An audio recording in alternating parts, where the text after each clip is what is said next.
Algérien peut-il aimer une seule femme? La clandestinité affective commence souvent par une formule polie. Je suis avec des amis. Les amis, ces entités mythologiques capables d'effacer les traces de rouge à lèvres, de justifier une virée nocturne et d'absoudre 1001 trahisons.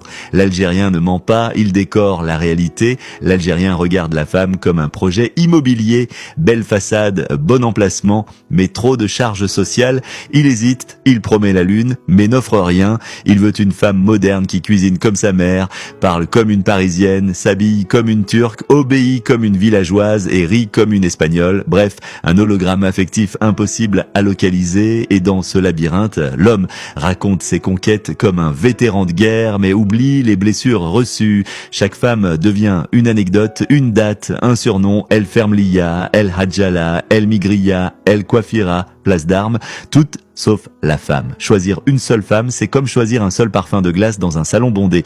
L'Algérien goûte tout, puis dit qu'il n'aime rien. Dans les mosquées, l'imam dit qu'il peut en avoir 4. L'Algérien sort, le cœur embaumé, l'œil brillant. Il n'a pas les moyens pour une, mais rêve déjà d'un harem climatisé. À la maison, il oublie de sortir la poubelle, mais promet à sa femme qu'il aurait été un bon polygame dans une autre époque. Et puis, il y a la nostalgie. L'Algérien aime aussi par mélancolie. Il pense à son ex de terminale qu'il a quitté pour un ami griki à un pied-à-terre à Porcy. Il pense à la fille du cybercafé d'antan qu'il n'a jamais osé aborder. Il pense à celle qui lui a envoyé un emoji cœur en 2013. Il aime toutes les femmes qu'il n'a pas eues. L'absence lui inspire plus que la présence. Alors, l'Algérien peut-il aimer une seule femme? Techniquement, oui. Biologiquement, possible. Psychologiquement, c'est plus compliqué. Il confond souvent désir et amour, tendresse et possession, fidélité et silence. Le comble de l'ironie, l'incarnation de la complexité de la chose est l'Algérien qui se déplace beaucoup. Une Kabyle pour la noblesse, une Kaoui pour le tempérament, une Mozabite pour le commerce, une Parisienne pour l'exil, une Tunisienne pour les vacances. À la fin, il épouse sa cousine parce qu'elle connaît déjà la famille et qu'elle ferme les yeux sur les messages à 3 heures du matin. L'étudiant, il tombe amoureux d'une fille qui lit Nietzsche. Il télécharge ainsi par les Zarathustra en PDF mais ne dépasse pas la préface. Il change sa bio Facebook, amoureux de la pensée libre et de l'absurde. 2 semaines plus tard, il sort avec une fille qui a liké son commentaire sur TikTok. Il y a bien sûr des exceptions, des couples qui durent, des regards qui vieillissent ensemble, des mains qui se cherchent encore à 60 ans. Mais même là, la tentation reste un personnage secondaire. La cousine, la collègue, la voisine du dessus. L'Algérien aime les possibles.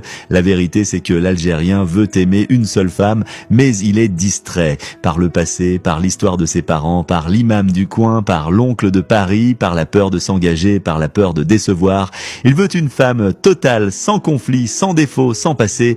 Il oublie qu'il est lui-même un brouillon affectif mal écrit, mal relu, jamais corrigé. Une question s'impose, peut-on aimer une seule femme quand on croit que la virilité se mesure au nombre de cœurs brisés? Peut-on aimer une seule femme quand on n'a jamais appris à s'aimer, à se connaître, à se réparer? L'auteur, il croit qu'une seule femme, c'est un roman entier. Il faut apprendre à le lire, page après page, sans sauter de chapitre. Aimer une seule femme, c'est un acte révolutionnaire. C'est refuser la dispersion, le zapping, l'obsession de la nouveauté. C'est cultiver la lenteur dans un monde pressé. C'est choisir l'approfondissement contre la distraction. C'est admettre que l'amour n'est pas une conquête, mais une construction. Il faudrait donc que l'Algérien sache ce qu'aimer signifie, car il croit souvent que c'est surveiller, soupçonner, tester. Il croit que c'est faire des crises pour prouver l'intérêt parce qu'il aime comme on garde un jardin clos. En oubliant d'arroser, il veut une femme fidèle comme une chèvre sacrée, discrète comme un casier judiciaire vide, pudique mais photogénique, douce mais ferme, moderne mais sans autonomie, qu'elle soit grave dans la rue, légère le soir, voilée pour la famille, décolletée pour la nuit, qu'elle soit une série Netflix aux 1000 rebondissements, un plat constant mais toujours un nouveau goût. Et pendant ce temps, elle, l'unique, celle qu'il aurait pu aimer vraiment, regarde le ciel, soupire et bloque son numéro.